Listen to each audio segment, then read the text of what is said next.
Hello बच्चों, good morning, नमस्कार, सत श्री अकाल और आप सभी का स्वागत है मेरे यूट्यूब चैनल केमिस्ट्री ज्ञान पर।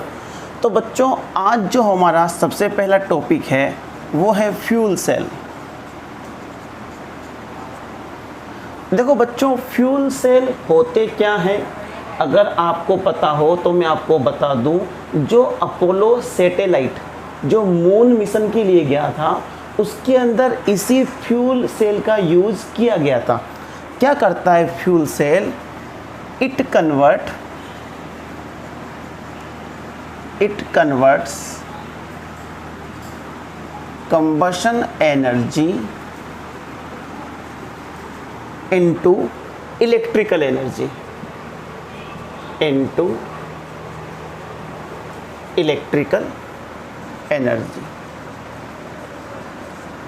कंबशन एनर्जी को इलेक्ट्रिकल एनर्जी में चेंज करता है। और बच्चों, जो इसका मोस्ट कॉमन एग्जाम्पल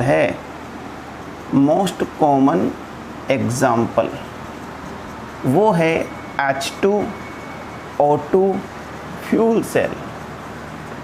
कौन सा एग्जाम्पल है? H2O2 fuel cell. होता क्या है इस फ्यूल सेल में, हम इस बात को थोड़ा सा समझ लेते हैं। देखो बच्चों, इस प्रकार से एक कंटेनर होता है, ठीक है। इस कंटेनर के अंदर 2 कार्बन की रोड लगी होती है जो कि एनोड और कैथोड का काम करती है, ठीक है। ये है हमारे पास एनोड और ये है हमारे पास कैथोड। इसको मैंने क्या माना? एनोड मतलब नेगेटिव, और इसको क्या माना? कैथोड मतलब पॉजिटिव, ठीक है बच्चों। ये जो कार्बन की रोड होती है ये पोरस होती है। क्या होती है ये? पोरस, जिसके अंदर सूटेबल कैटेलिस्ट मिला दिए जाते हैं। ये क्या है? पोरस कार्बन इलेक्ट्रोड है that containing suitable catalyst like as platinum, palladium, silver। इस प्रकार से इसमें ये सूटेबल कैटेलिस्ट क्या करते हैं, वह इसकी जो केमिकल रिएक्शन होती है उसको एक्सीलरेट कर देते हैं, ठीक है। इसके अंदर बच्चों जो इलेक्ट्रोलाइट भरा जाता है, इलेक्ट्रोलाइट वो होता है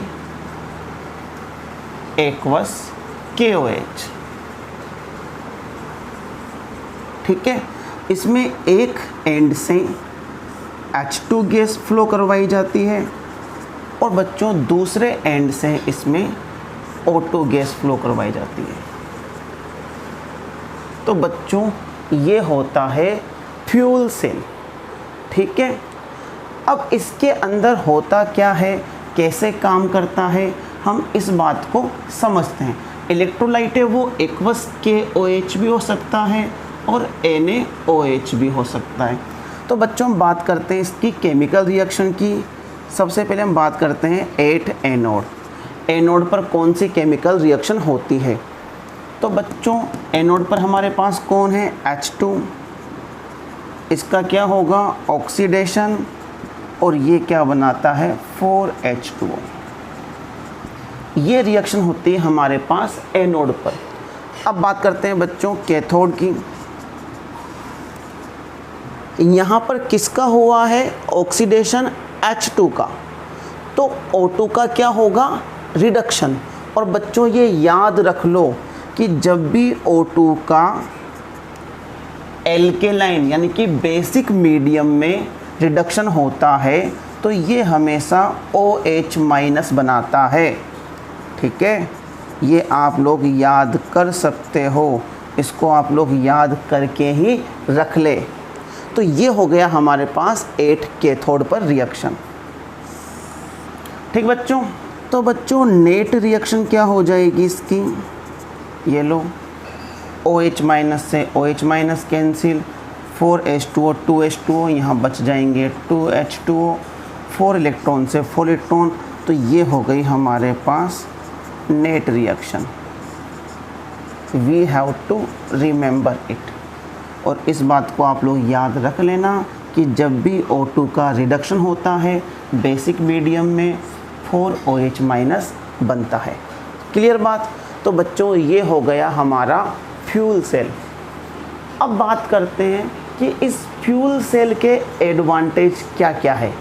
पहला एडवांटेज तो बच्चों इसको लॉन्ग टर्म तक यूज किया जा सकता है।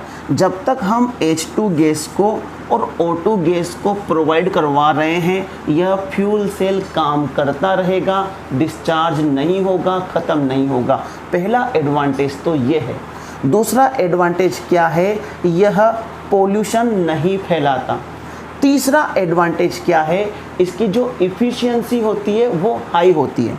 बच्चों इफ़िशियंसी निकालने का क्या फॉर्मूला है, ये मैंने आपको क्लास 11 में भी बताया था। इफ़िशियंसी को हम रिप्रेजेंट करते हैं बाय द नीटा, और अगर हम डेल जी से डेल जी को डेल एच कंबसन से डिवाइड कर देंगे तो हमारे पास इफ़िशियंसी आ जाएगी।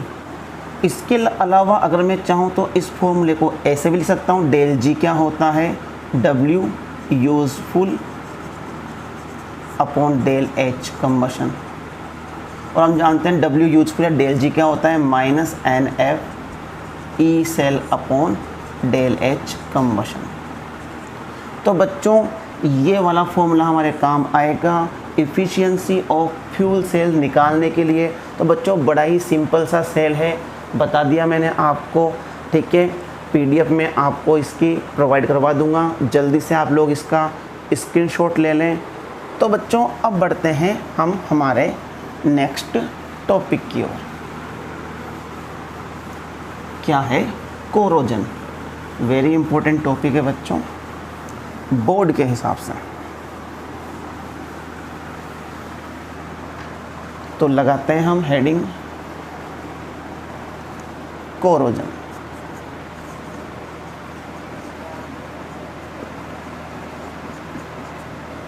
बच्चों सबसे पहले हम ये बात करेंगे कि कोरोजन होता क्या है।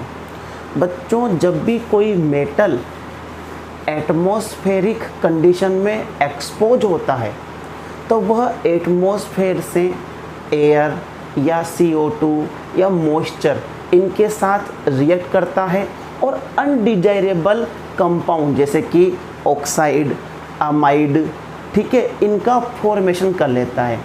इसे ही हम कहते हैं कोरोजन।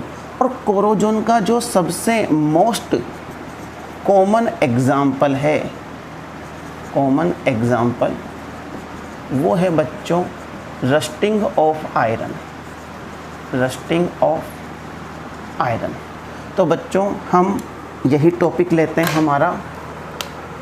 अब हमारा टॉपिक क्या हो गया, rusting of iron. Rusting of iron. बच्चों मैं आपको बता दूं रस्ट का जो फॉर्मूला होता है वो होता है Fe2O3.XH2। बच्चों ये होता है रस्ट का फॉर्मूला। तो बच्चों रस्टिंग ऑफ आयरन में क्या होता है इस बात को हम समझते हैं। देखो बच्चों रस्टिंग ऑफ आयरन एक रेडॉक्स रिएक्शन होती है। कौन सी रिएक्शन होती है, रेडॉक्स रिएक्शन। मतलब जब रस्टिंग होती है आयरन की तो वह एज अ गैल्वेनिक सेल काम करता है। होता क्या है इसके अंदर मैं आपको समझाता हूँ। जैसे मान लो ये मेरे पास एक आयरन रोड है, ठीक है। तो आयरन रोड का कोई ना कोई सा स्पॉट, कोई भी जगह वह एज अ एनोड काम करती है। एज अ एनोड मतलब वहाँ पर जो आयरन प्रेजेंट है Fe वह इलेक्ट्रॉन को रिलीज करता है और Fe+2 में कन्वर्ट हो जाता है। मतलब आयरन का Fe+2 में क्या हो गया, ऑक्सीडेशन। तो ये जगह काम करती है एज अ एनोड। इसी सरफेस पर कोई दूसरा स्पॉट जहाँ पर मॉइस्चर प्रेजेंट है वो काम करता है एज अ कैथोड। ठीक है, तो बच्चों मैं सबसे पहले रिएक्शन लिखता हूँ एट एनोड। एनोड पर क्या होता है, एनोड पर जो आयरन है वह करता है ऑक्सीडेशन और Fe+2 में कन्वर्ट हो जाता है। एट कैथोड पे क्या होता है बच्चों, इस बात को हम समझेंगे। तो बच्चों यहाँ पर जो O2 है उसका रिडक्शन होता है एसिड की प्रेजेंस में, और जब भी O2 का एसिडिक मीडियम में रिडक्शन होता है तो हमेशा वाटर बनता है H2O। तो ये हाफ कर देता हूँ मैं इसको बैलेंस करने के लिए, 2H 2 इलेक्ट्रॉन। बच्चों मैंने आज आपको दो बातें बता दी, जब भी O2 का रिडक्शन होगा इन द बेसिक मीडियम तो OH माइनस बनता है, और जब होता है एसिडिक मीडियम तो H2O बनता है। ठीक है, अब आप लोग कहोगे कि सर यहाँ पर एसिडिक मीडियम कैसे आया। तो बच्चों इस कोरोजन में, रस्टिंग ऑफ आयरन में जो एज इलेक्ट्रोलाइट काम करता है वो है H2CO3 कार्बोनिक वाटर। ये कैसे काम करता है मैं आपको बता देता हूँ।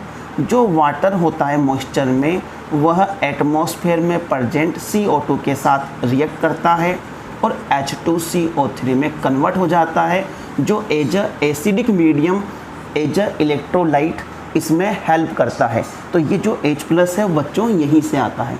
अगर मुझे अब इसकी नेट रिएक्शन लिखनी है तो मैं इसकी नेट रिएक्शन क्या लिख सकता हूँ बच्चों, Fe+ half O2 plus 2H plus Fe+2 H2O। बच्चों ये हो गई हमारे पास नेट रिएक्शन। बच्चों हम क्या सीख रहे हैं, रस्टिंग। तो हमें लास्ट में ये रस्ट ऑब्टेन होना चाहिए। तो बच्चों बाद में क्या होता है, ये जो Fe+2 है यह ऑक्सीजन की प्रेजेंस में फर्दर ऑक्सीडाइज होता है और क्या बनाता है उसको देखते हैं। इतना बच्चों समझ में आ गया क्या। एनोड पे क्या हुआ, आयरन का ऑक्सीडेशन। कैथोड पे क्या हुआ, ऑक्सीजन का reduction in presence of acid, क्योंकि इलेक्ट्रोलाइट कौन था, कार्बोनिक एसिड था। और ये हो गई हमारे पास कंप्लीट रिएक्शन। तो बच्चों इस Fe+2 का आगे in the presence of oxygen क्या हो जाएगा, फर्दर ऑक्सीडेशन हो जाएगा और ये क्या बना लेगा, Fe2O3 + 4H+। तो ये आ गया हमारे पास Fe2O3 जो आगे वाटर मॉलिक्यूल के साथ रिएक्ट करके Fe2O3.H2 बना लेता है, जिसे हम रस्ट के नाम से जानते हैं। और बच्चों ये ख़त्म हुआ हमारा कोरोजन। लिख लीजिए बच्चों, स्क्रीनशॉट ले लीजिए आप लोग। ठीक बच्चों, अब बच्चों हम ये देखते हैं इसके अंदर कि कोरोजन में कौन से ऐसे फैक्टर है जो कोरोजन की रेट को बढ़ाने में हेल्प करते हैं। देखो बच्चों, सबसे जो ज़रूरी फैक्टर है वो है इम्प्योरिटीज़। अगर मेटल की सरफेस पर इम्प्योरिटीज़ प्रेजेंट है तो कोरोजन की रेट में हेल्प करती है। दूसरा मेटल का रिएक्टिव, जो मेटल जितना ज़्यादा रिएक्टिव होगा उसका कोरोजन उतना ही ज़्यादा होगा। ठीक है, अगर हमें कोरोजन से बचना है, प्रिवेंशन ऑफ कोरोजन, वो क्या क्या हो सकते हैं। देखो बच्चों, पहला जो प्रिवेंशन है वो है बैरियर प्रोटेक्शन। ये सभी लोग मेटल की सरफेस को बचाने के लिए यूज़ करते हैं। अगर बच्चों मेटल की सरफेस को ग्रीस, ऑयल या पेंट कर दिया जाए तो उसकी जो सरफेस है वो डायरेक्ट मॉइस्ट के कांटेक्ट में नहीं आती और उसकी रस्टिंग नहीं होती। या फिर क्या कर दिया जाए, जो लेस रिएक्टिव मेटल्स है, जैसे आयरन से लेस रिएक्टिव कौन है, जैसे कॉपर हुआ, सिल्वर हुआ, अगर इनका कोट लग कर दिया जाए, इनका लेप कर दिया जाए तो भी वहाँ पर उसका रस्टिंग नहीं होगी। दूसरा तरीका वो है सैक्रिफाइड लेयर या सैक्रिफाइड प्रोटेक्शन। इसमें क्या होता है बच्चों, एक ऐसा मेटल जो आयरन से ज़्यादा रिएक्टिव है, जैसे कि मैग्नीशियम हो गया, एल्यूमिनियम हो गया, जिंक हो गया, उसकी सरफेस पर, आयरन की सरफेस पर लेयर बना दी जाती है, जिससे क्या होता है, जो रस्टिंग होती है वह ज़्यादा रिएक्टिव मेटल की होती है और ये जो है आयरन वो सेफ बच जाता है। इसको कहते हैं सैक्रिफाइड प्रोटेक्शन। अगर आयरन के ऊपर जो लेयर है वो जिंक की चढ़ाई जाए तो इस प्रोसेस को बच्चों गैल्वेनाइजेशन कहा जाता है, पढ़ा होगा आपने बचपन में। तीसरा ये है एंटी रस्ट सॉल्यूशन। नाम से मालूम पड़ रहा है बच्चों, कुछ सॉल्यूशन होते हैं फॉस्फेट के, क्रोमेट के, जो कि रस्टिंग से बचाते हैं। तो जिस भी आर्टिकल को या जिस भी मेटल को हमें रस्टिंग से बचाना है, बॉइलिंग क्रोमेट या फॉस्फेट सोल्ट में उसको डिप कर दिया जाता है, जिससे उनके ऊपर क्रोमेट या फॉस्फेट की लेयर बन जाती है और वो रस्टिंग होने से बच जाता है। तो बच्चों ये था हमारा टॉपिक और इसी के साथ ये कोरोजन टॉपिक कंप्लीट हुआ।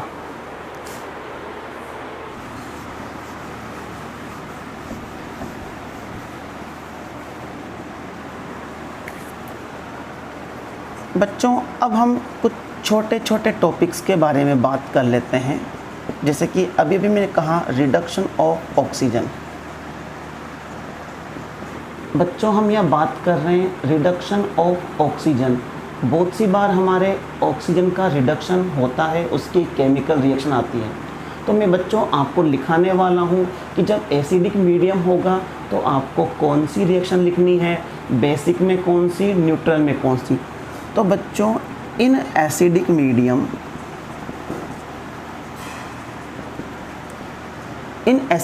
में जो बच्चों जो O2 होता है, इन एसिडिक मीडियम में वो इलेक्ट्रॉन गेन करता है और वाटर का फॉर्मेशन करता है। बच्चों ये होता है एसिडिक मीडियम में O2 का रिडक्शन, जिसका ई नोड होता है 1.23 वोल्ट। अगर आप लोग बच्चों ध्यान से देखोगे तो ये रिएक्शन मैं आपको पहले भी करवा चुका हूँ इलेक्ट्रोलाइटिक सेल में, जहाँ मैंने क्या करवाया था, वाटर का ऑक्सीडेशन करवाया था और O2 बनी थी। वाटर का ऑक्सीडेशन से क्या बनी थी, O2। तो बच्चों ये सेम रिएक्शन है, बस उसकी रिवर्स हो गई। बच्चों यही सेम रिएक्शन होती है इन न्यूट्रल मीडियम। वहाँ पर भी क्या होता है, O2 का रिडक्शन होता है और वो क्या बनाता है, 2H2O। केवल डिफरेंस क्या है, यहाँ पर इसका जो ई नोड है वो होता है 1.23 वोल्ट और वहाँ पर होता है इसका 0.81 वोल्ट। ये आपको याद करने की ज़रूरत नहीं है, बस हम बात कर रहे हैं कौन से मीडियम में ऑक्सीजन का रिडक्शन कैसे होगा। अब बात करते हैं इन बेसिक मीडियम। बच्चों अभी मैंने रिएक्शन लिखवाई थी कि O2 का बेसिक मीडियम में क्या होता है, H2O। ठीक है, ये इलेक्ट्रॉन गेन करता है और 4OH माइनस बनाता है। बैलेंस कर दो इसको, 4OH माइनस से 2H2 कर दो, इसका कितना हो जाएगा, यहाँ 2O2 कर दो और ये 4 इलेक्ट्रॉन कर दो। ठीक है बच्चों, स्क्रीनशॉट ले लीजिए आप लोग। वापस एक और चीज़ के बारे में बात करते हैं, एक और टॉपिक के बारे में बात करते हैं। तो बच्चों हमारा जो टॉपिक है नेक्स्ट वो है selection of inert electrolyte in salt bridge. बच्चों सॉल्ट ब्रीज में जनरली KCl इनर्ट इलेक्ट्रोलाइट का यूज़ किया जाता है, ये मैंने आपको बताया। बट हम चाहें तो इसकी जगह KNO3 NH4NO3 का भी यूज़ कर सकते हैं। लेकिन बच्चों if Ag+ Hg+2 Pb+2 Tl+, अगर इनमें से कोई भी इलेक्ट्रोड में प्रेजेंट है तो हम फिर वहाँ पर KCl का यूज़ नहीं करेंगे। ऐसा क्यों? क्योंकि ये जो है यह Cl- के साथ इसे ये क्या बनाएगा, AgCl बनाएगा, ये क्या बनाएगा, HgCl2 बनाएगा, ये क्या बनाएगा, PbCl2 बनाएगा, ये क्या बनाएगा, T, मतलब ये सब क्या बनाते हैं, PPT बनाते हैं। क्या बनाते हैं, PPT। और ऐसा होने से क्या होता है, जो फ्लो ऑफ इलेक्ट्रॉन है वो रुक जाएगा, ठीक है, और हमारा जो सेल है वो बंद हो जाएगा। इसलिए जब भी इलेक्ट्रोड में ये प्रेजेंट हो तब वहाँ हम इलेक्ट्रोलाइट में KCl का यूज़ नहीं करते। एक बात हमें और ध्यान रखनी है, इनर्ट इलेक्ट्रोलाइट उसी का यूज़ करते हैं जिसकी मोबिलिटी ऑफ कैटाइन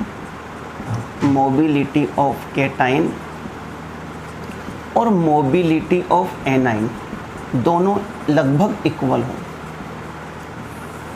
हमारे पास क्वेश्चन आ सकता है कि भाई हम KCl या KNO3 NH4 NO3 इनका ही यूज़ क्यों करते हैं। तो रीज़न ये है कि इसमें जो केटाइन और एनाइन है इनकी जो मोबिलिटी है वो लगभग इक्वल होती है, जिसकी वजह से सेल में डिस्टरबेंस पैदा नहीं होता। ये बात मैं आपको पहले भी बता चुका हूँ। तो बच्चों ये बात आपको समझ में आ गई होगी।